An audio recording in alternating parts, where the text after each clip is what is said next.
The topic of today's video is the top exciting prospects to watch coming up in the world of volleyball.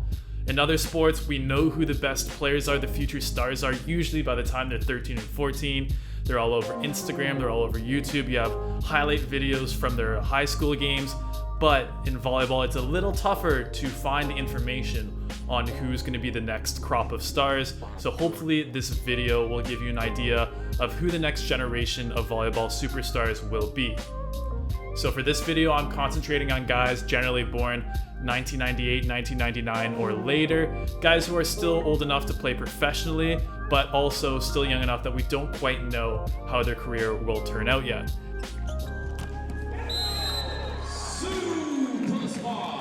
So the first guy on the list I'm going to talk about is Pavel Tatyuken out of Russia.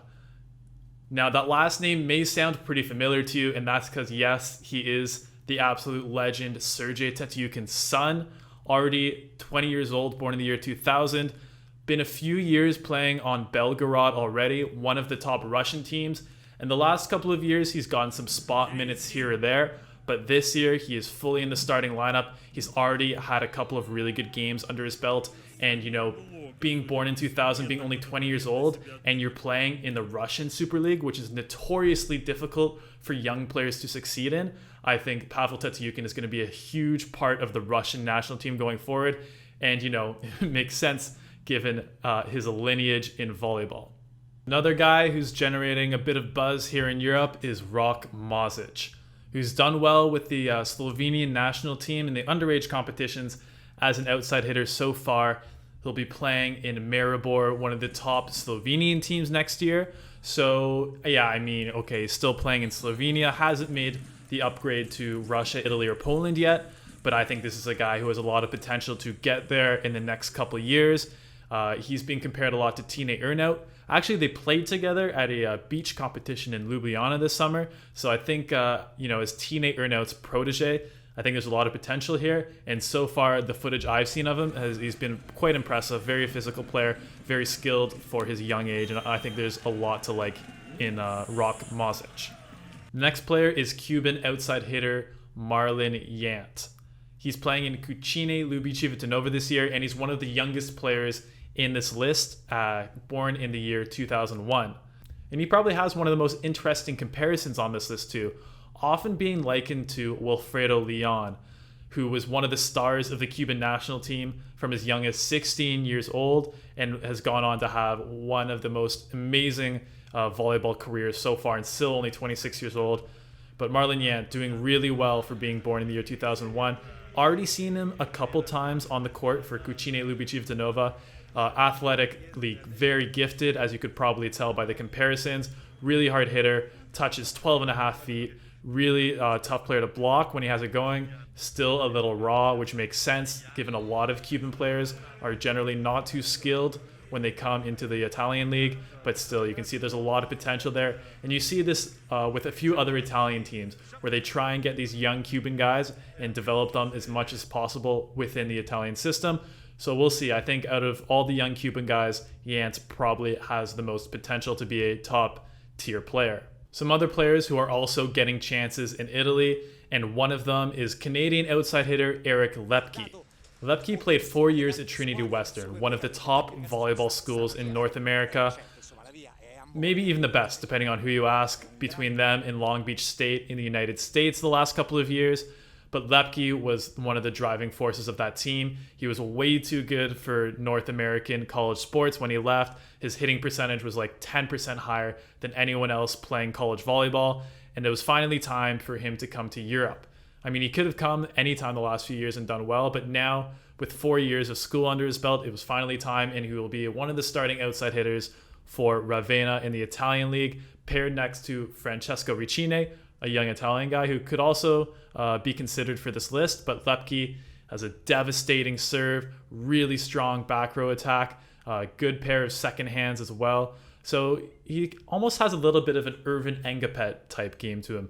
Maybe not the most athletically devastating player in the front row, but, you know, really good from the back row, and has a lot of tricks that he can use up his sleeve, like this right fake to left hand tip that I'm about to show you. Russell serve su Lepke, l'attacco di cambia mano. Cosa ha fatto Lepke? Incredibile. In ritardo con l'attacco, ha giocato con l'altra mano, pazzesca questa palla. Sembra che l'abbia fatta anche Antonov in nazionale, una cosa di questo tipo. Sì. Il pallonetto, bella questa cosa però. Grande. So while there were a few Italian guys that I could have selected for this list, Italians have been doing very well in the underage men's competition in the last few years. The guy who I'm deciding to go with is Tommaso Rinaldi, who is part of Modena's youth system and is finally getting the chance to show what he's capable of on Modena's senior team. And maybe even this year, given the lack of depth and the wings for Modena, he could actually see a bit of court time, which is very impressive given that he's born in the year 2001.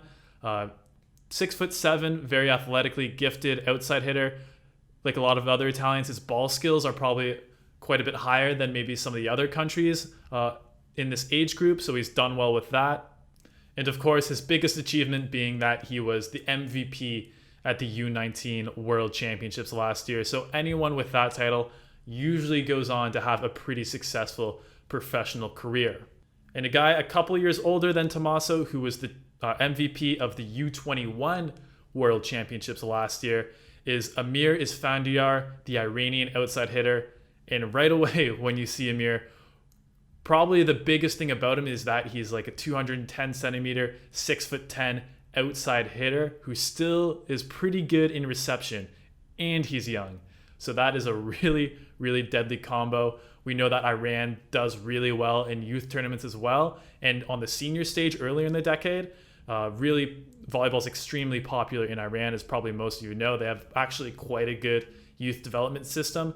Maybe sometimes that success doesn't always fully translate to the senior stage, but I think Isfandiar is part of a new generation of Iranian players like Morteza Sharifi, like Hazratpour, the libero.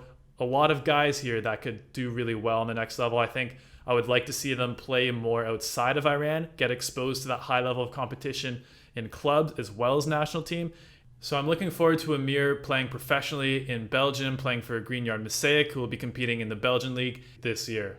The other Asian player on my list, one that might be a little exciting for some of you guys here, maybe someone you haven't heard of, and that is Ran Takahashi in Japan, but still has been training with the Japanese men's volleyball team and is a bit long shot for the Olympics, but man, the way he is developing, he could be there.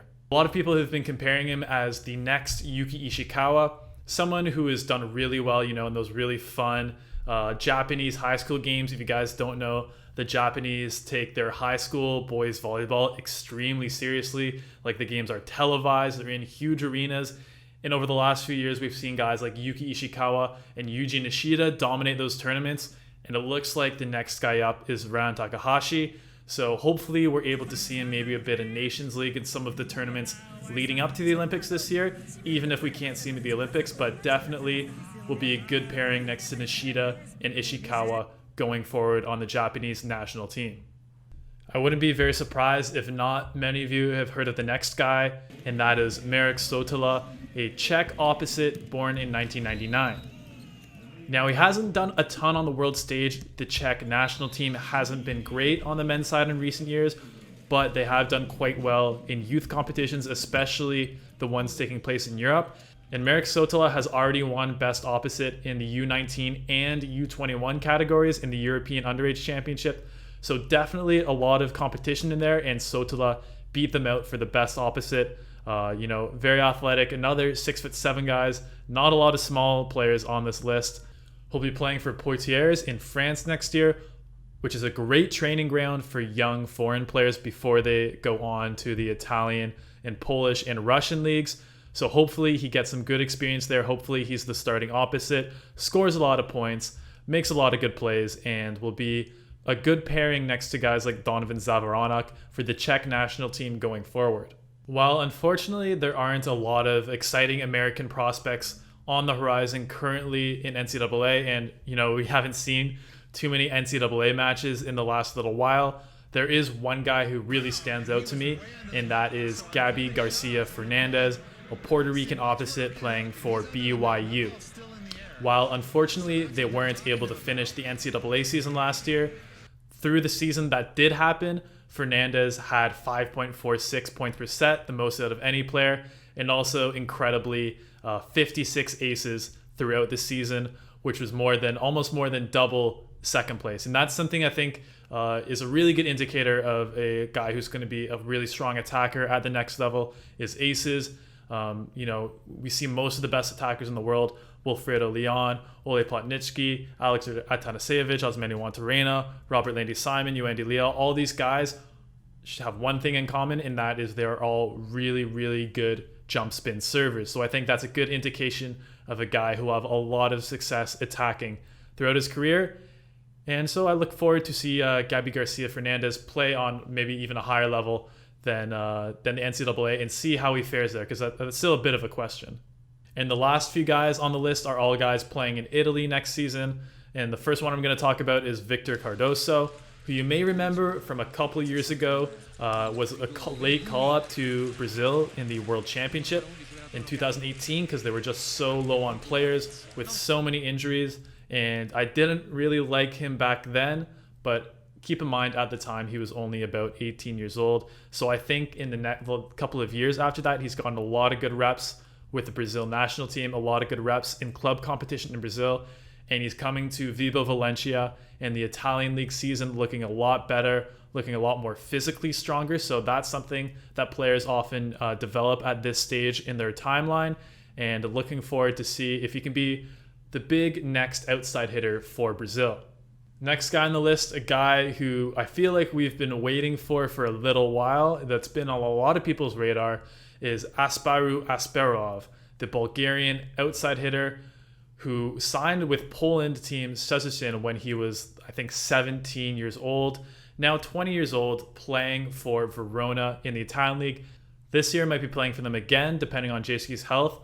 However, he is learning from a couple of Bulgarian legends, Mate Kaziski, who's still playing at a really high level and extremely athletic considering he's into his later 30s now, and also Radostin Stoichev, who has been the coach of all of Asparov's teams for the last few years, first in Poland and now also bringing him into Italy. So I think guys like Radu Parapunov, Martina Tanisov. So I think there's a group of young Bulgarian players here with a lot of potential. And the last guy on the list, I said I wasn't ranking these, but I think this guy's the number one prospect I'll talk about today, and that is the Turkish opposite, Addis Zija. He will be starting on Monza, looking really good as a starting opposite, just an insanely athletic, really acrobatic guy, can do everything, and he's still really young, still only 21 years old. Just see a lot of potential with this guy. I think he's been on my radar for 2 or 3 years now. Turkey, another country that does youth development really well, and sometimes it doesn't always translate to the highest level. But I think with Addis Zija, we're going to see him be one of the leading scorers in the Italian league this season, and who knows what's in store for him going forward. But I imagine he'll be one of the top opposites in the world sooner rather than later. And if that wasn't enough, he also has a younger brother, Mirza Zija, who also I would definitely keep an eye on playing in Arkas Izmir next year. So I hope you guys enjoyed the video, some of my selection of some of the most exciting prospects coming up in our sport right now. Obviously, I didn't get to everyone. It's extremely difficult to keep track of all of these guys, given that volleyball is such an international sport. It's really hard to cover clubs everywhere in the world, especially for young players like this. So if you guys think I missed someone, a new, exciting young prospect, maybe even a guy in high school who I would have no way of knowing about, comment down below who you think this player is, and I'll go watch some footage of them and maybe even make another video later on with some of your suggestions. So thanks, and I hope you guys are looking forward to watching these guys as much as I am.